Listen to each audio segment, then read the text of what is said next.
Hi guys, and welcome back to the channel. Look what we've got for you today. This is Sinn's brand new 613 ST. Now you may be looking at this and thinking that's obviously the new EZM13, and I completely see where you're coming from, as they do look very, very similar. And after all, 613 is the reference number for the 13, but no one ever calls it that.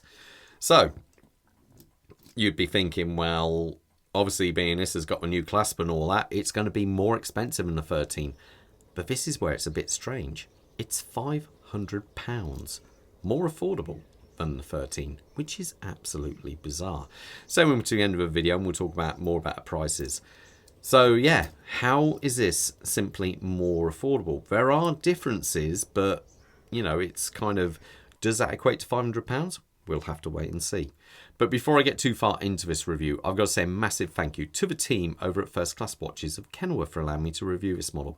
So many cool, funky watches, different brands you don't always see. So if you're in the Midlands area, strongly recommend popping in. If you're a bit further afield, well, don't worry, I'll leave a link in the description and at the bottom of the page now.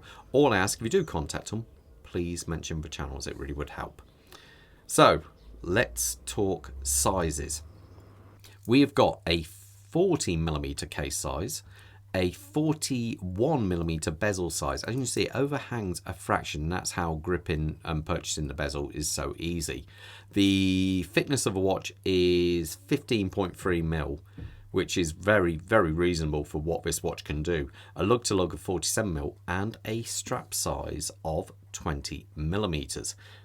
And coincidentally, that's the same as the 13. So let's talk about that dial. The dial is incredibly clean.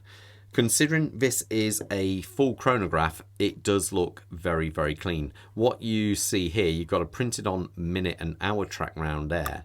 The syringe style hands, which are all very synonymous of the EZM range. And I must say, as you can see here, these syringe style hands make it incredibly easy and accurate for setting time. If I pull the crown out here and screw it, as you can see there, this syringe style is the same thickness as the actual minutes.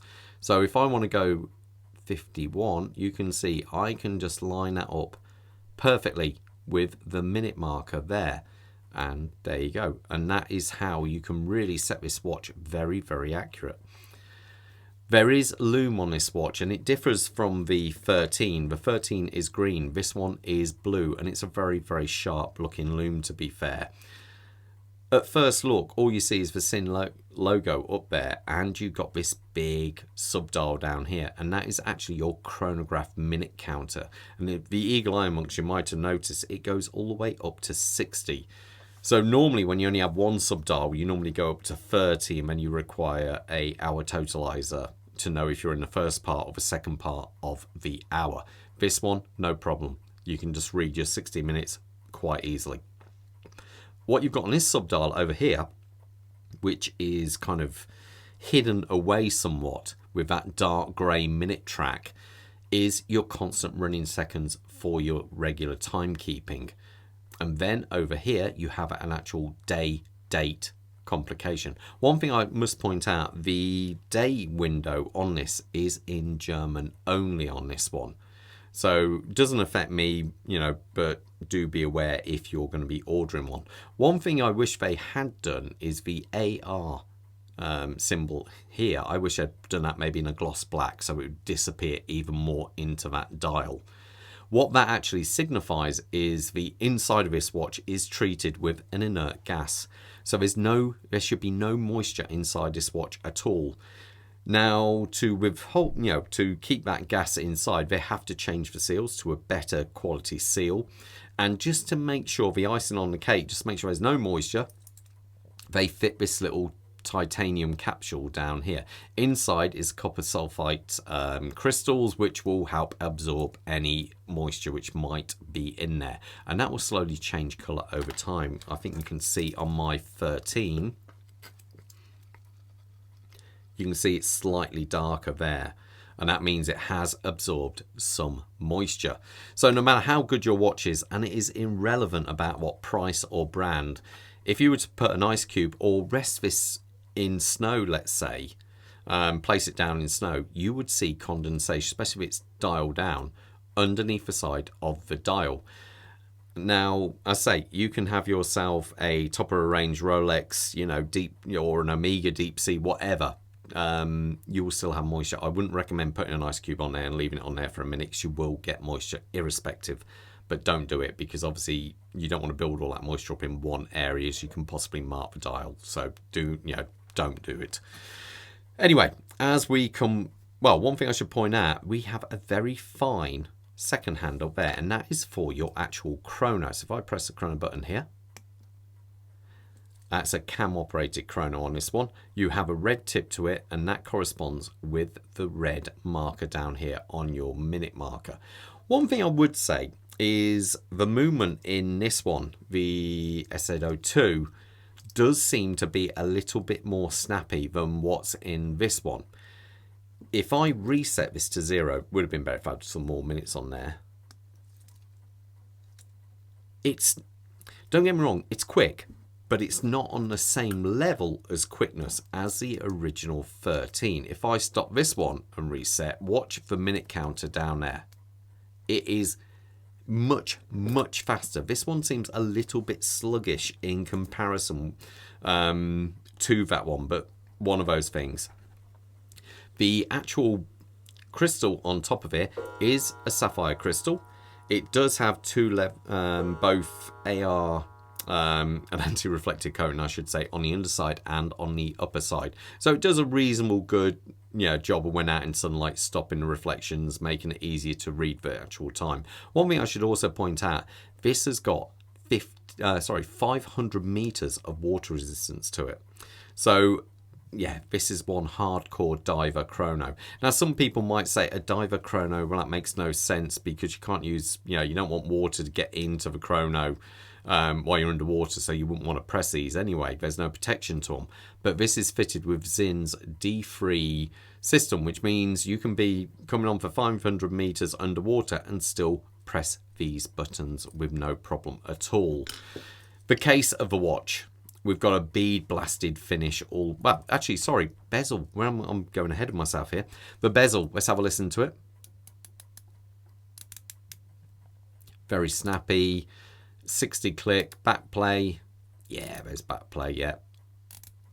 Not as much as I thought, to be fair, but there is actually definitely some. Yeah, you can see it's back. It goes, I would say, 1 click back. Does it line up? Yeah, no problem at all. Overall, it's a decent bezel, to be fair. You do have an aluminium insert, which I did think they might have changed by now, but it does look the part on this. You'd have a lume pip up there, which shines nice and bright. One thing I must point out is you see these screws around the side here. That is how you remove or fix one of these actual bezel, complete bezel to this watch. Within the frame of the watch, there is a groove, and these screws have a little ring. As you scroll them in, it locks the ring around that groove. It is a much more civilized way of putting a bezel on in comparison to one where you have to prise off with a knife, because eventually you keep doing that and you will wear off enough material that that bezel becomes looser and looser.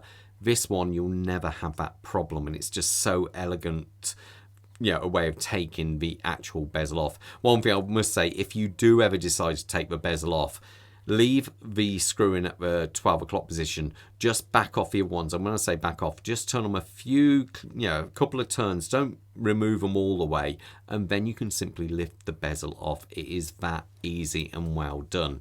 So the case of a watch, very kind of standard Sinn style looking case. We have this bead blast finish. It is very clean and sharp. Look at these lovely 45-degree bevels you have going on there. They are very, very cool. And as I say, round here, no protection to the crown pushers because it simply doesn't need it. You can press them. And the crown, as pointed out, you can see lots and lots of thread holding that in. Let's screw that back in. And as you can see, went in first time. The back of this watch has got a solid case back on here. That's partly due to, well, all due down to the fact that this has got incredibly good anti-magnetic properties. I think it's 1,000 Gauss, I think it is, it works out to. So it will have a soft iron core around the back of the movement, protecting most of the, kind of gears and normally the balance spring from getting any electrical magnetism drawn to it, because that can increase or just alter the timekeeping of a watch. So this one, you should have pretty good protection on the back of it. The movement itself, I did put it on the time graph and I believe it was 0, which is testament to how good Sinn's regulating normally is. I find it's normally always within chronometer specs.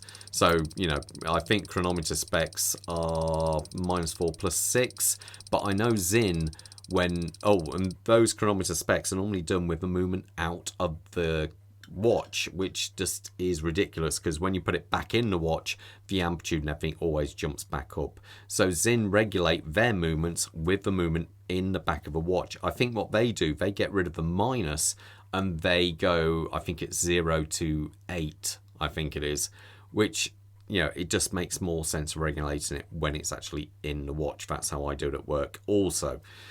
Anyway, the movement is the SW515. Now, one advantage it does have over the older model here is I believe this one has around about 62 hours of power reserve, where this one only has 48. Never been a problem for myself, but there you go. It also has, I think it's 23 joules on this one. Is it a bi-directional winder? No, it's a one direction wind. I can tell by just hearing the rotor free spinning back there. So that means it's not winding in that one direction, which is exactly the same as the older model in all fairness. So anyway, as we come past that, we are greeted with their bracelet here. Now the bracelet itself does look very similar to this one, but this one is 0.5 mm thinner. It comes in, I think, at 3.5 mm thickness on the links versus a 4 mm on this one. If that's a plus or minus, I really can't say, as it makes it a tiny, tiny bit lighter. And to be fair, it does look the right size. You still have the hex keys holding these, the hex bolts holding this in there. But now you are greeted with Sinn's new clasp. So, love it or hate it, it's one of those things. In comparison to this one, this one does look very clean, very sharp. It has to be said. How you release this? Well, actually, one thing I would say though is when you see them side by side, look at the difference in thickness. This one still is my favourite. It is much thinner. I personally prefer this one. Never had a problem with it. There was one interesting thing I did notice with this. The new clasp, as you can see, opens up like that. You still have the 4 levels of micro adjustment there. Unfortunately, you do see it is an extension bar, which I wish they could have changed that a little bit. It would look so much better if they could. But it has one big difference. I picked up one of these new clasps, I don't know how many months ago when they released them. And if you can see on this one, now, can you see here, you've got the normal kind of serrate, the holes with the 4 clicks of adjustment. So, nothing flash about it, but when you look at this one on the 13, you've got this, it's on a separate, the holes in the middle are filled up and you just got this one groove in the center. It makes absolutely no difference at all to the rigidity of the clasp in any way, but, it is there. So I'm not sure why they've done that, but it definitely looks a bit different. Also is the upper part, no, the upper part is still the same on there. So there you go. But yeah, something a little bit different. It does look very smart, I have to say. Let's zoom out. We'll put it on the wrist, see how it looks. Quick wrist check. I'm wearing my first ever freehand watch I got when I was a kid back in the day. And every so often I do wear it. So Sinn. It's this Seiko Quartz SQ100. Had it for years, and I do mean years, unfortunately. Bob has trumped my watch here because he's gone for the brand new 613 UTC. We have an extra hand on there, and suddenly the prices become very, very comparable with the newer model. Let's put this on my wrist. One thing I must say, talking about price, I think the RIP on this one is 2,700, but realistically you'll be looking at getting it for about 2,500 from first class watches. and that's it on my 7¼ inch wrist. I think it does look really good. It is a little bit weighty, it has to be said. They've probably done a good thing by taking a little bit of the weight out of the actual bracelet. But yeah, it is a beast. It does look good. So, you know, it's one of these. One thing I should say is the only tech I think the 13 has versus this one is this has the better oil, so it's more stable down at lower and higher temperatures, which is just can't really say it's worth £500, but there you go. I personally think it's a bargain, really. How many 500-meter diver chronos can you get for, you know, this kind of money? If you know of any, please let me know. I dare say there's got to be some out there, but off the top of my head, I can't think of any. Anyway, all the best, guys, and most importantly, you stay safe out there. Take care. Bye.